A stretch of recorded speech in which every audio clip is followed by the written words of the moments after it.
Naquela noite, achei que era só vento. O corredor da minha casa cheirava chuva e ferrugem, e de repente ouvi algo que não era vento.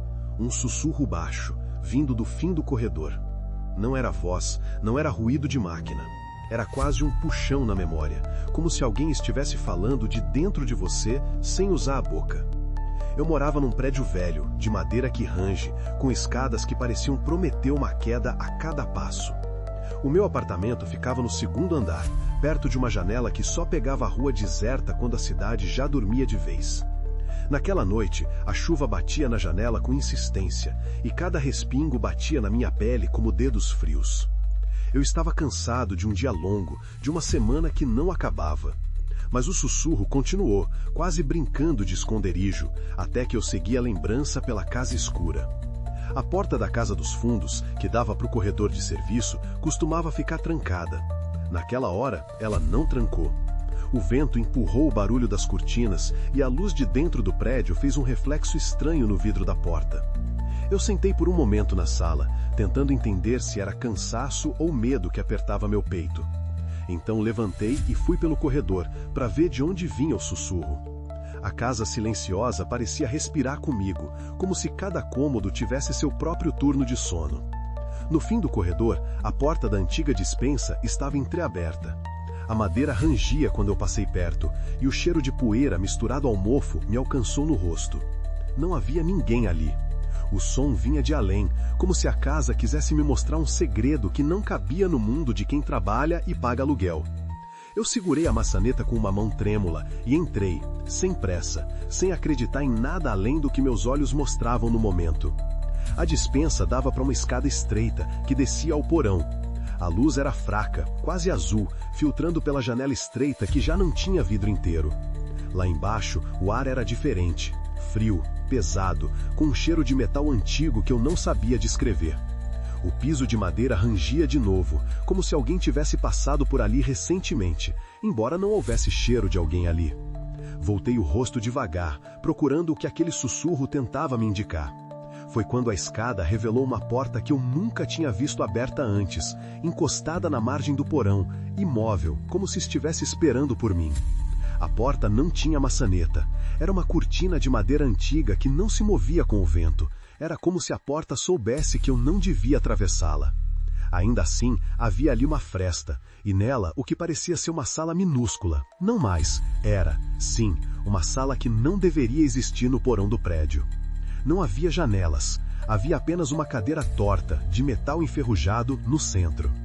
A parede à minha frente trazia marcas de tinta que não estavam ali por acaso, rabiscos que pareciam palavras, mas que não formavam nada que eu reconhecesse de verdade. E no meio de tudo, um relógio antigo, sem ponteiros. A esfera era lisa, preta, e o tempo parecia ter escapado dela, parado ali no silêncio. O silêncio não era silêncio, era como se alguém tivesse desligado uma gravação de rádio no exato momento em que eu entrava. No canto direito, um espelho gasto refletia a sala, mas não apenas a sala, refletia também algo que não devia estar refletido. Ao contrário do meu rosto, que era simples, ali no vidro aparecia uma imagem ligeiramente distorcida do que eu era, quando ainda era criança, com olhos mais vivos do que o normal. Eu não perguntei a ninguém, mas senti que aquela imagem me observava com paciência cruel. E então ouvi passos do lado de fora da porta, passos que não tinham pressa, apenas uma cadência que parecia ter aprendido a esperar. O sussurro voltou, mais claro, como se alguém sussurrasse bem perto do meu ouvido. Venha. Não era uma voz, era uma sugestão constante, persistente, que parecia saber o que eu temia.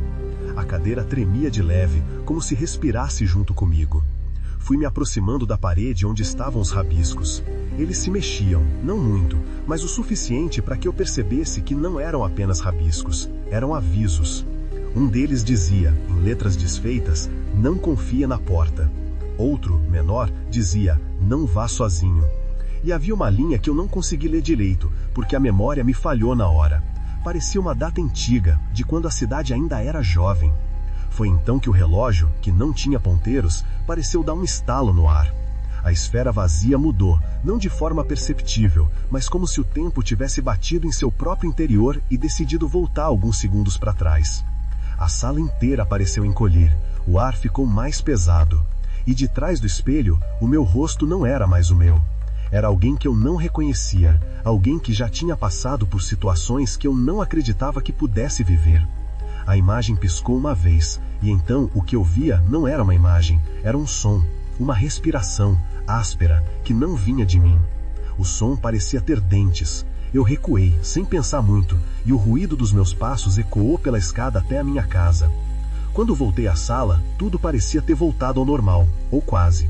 A porta da despensa continuava ali, mas a sensação de que eu havia entrado em outra camada da casa não me largava. Por um momento, perguntei se aquilo tudo era apenas minha cabeça, outra noite de insônia. Mas eu sabia que não, porque quando subi as escadas, o prédio inteiro pareceu mudar de tom. As luzes tinham um brilho esverdeado, as paredes tinham marcas que não estavam ali antes, e o ar, que antes era simples, agora carregava um cheiro doce de açúcar queimado. No meu apartamento, a televisão desligou sozinha, embora eu não tivesse ligado. O celular mostrou uma foto antiga que eu não tinha tirado, uma imagem minha de infância, numa rua que eu não reconhecia, com a mesma cadeira torta ao fundo. Não havia como explicar aquilo sem soar maluco. A vizinha do lado, Dona Lúcia, apareceu na porta para pedir silêncio. A criança do andar de cima estava acordando toda hora com gritos que não vinham de ninguém ali perto. Ela não me viu, mas eu a vi. A pessoa perfeita, simples, que desviava o olhar de mim quando eu tentei falar com ela sobre o que eu havia visto. E ao fechar a porta, ouvi a voz de alguém que não era ele nem eu dizer baixinho: "Você viu." No fim da noite, eu escrevi tudo o que vivi naquela sala sem janelas, esperando que alguém, ou a minha própria mente, resolvesse ficar com a história. Não ficou. O prédio inteiro parecia guardar segredo, e eu, que sempre achei que nada demais acontecia ali, passei a duvidar de cada sombra, de cada rangido, de cada respiração que não vinha de mim.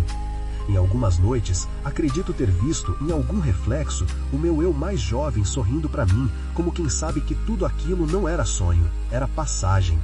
Como se a casa tivesse decidido me devolver alguém que eu nunca deveria ter conhecido. Agora, eu escrevo porque ainda tenho medo de que tudo volte. Porque eu sei que há um lugar atrás da porta que não se fecha, uma sala que não some, uma linha no tempo que não para. E se você está lendo isto, talvez pense que é só coisa de história, uma coincidência que alguém resolveu transformar em medo. Mas eu não acho que seja assim. Eu estive ali. E a cidade, com seus prédios e seus moradores comuns, sabe exatamente onde fica aquele lugar secreto, que não se mostra a ninguém. Eu não sei onde aquilo vai parar. Não sei se a minha história vai terminar, ou se amanhã alguém que lê vai encontrar o que eu encontrei. A sensação de que a casa está respirando, de que o tempo não é uma linha, mas um labirinto de portas que se abrem para onde ninguém espera. Se você lê isto, cuidado. A curiosidade pode abrir portas que não deveriam existir. E talvez, quando você menos esperar, a sua casa não seja mais a sua casa. Talvez ela seja apenas o início de uma história que não termina, apenas se repete, como uma sombra que volta toda vez que a chuva cai.